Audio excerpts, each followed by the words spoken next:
branle-bas de combat en ce moment dans l'est de Montréal. Ce que vous voyez, c'est ce qui se passe quand 15 000 kilos de batteries au lithium prennent feu. L'incendie s'est déclenché en milieu d'après-midi dans un conteneur en plein cœur du port de Montréal.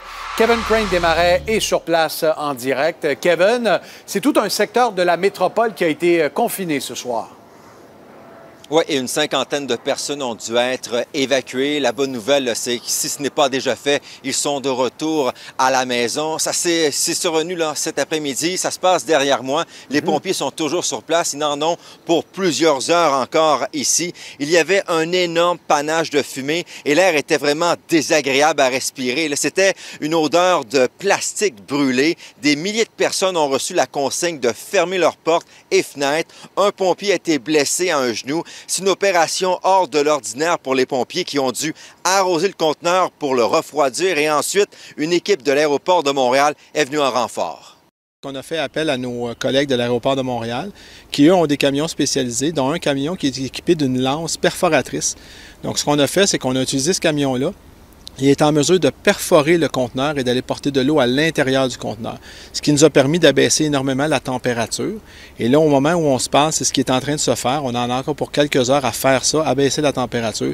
Puis par la suite, au courant de la nuit, les pompiers vont intervenir au niveau des matières dangereuses pour essayer d'aller ouvrir le conteneur et sortir le matériel qui est à l'intérieur. Donc, on a encore quelques heures de travail devant nous.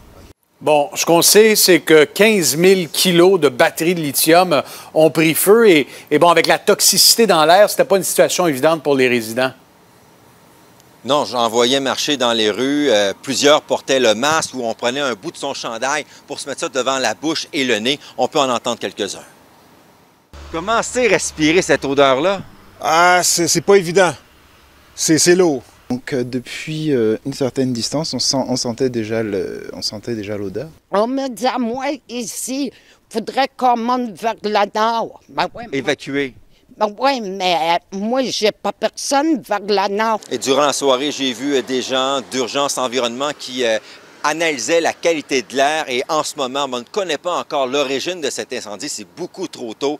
On aura probablement d'autres informations dès demain. Merci, Kevin. Au revoir.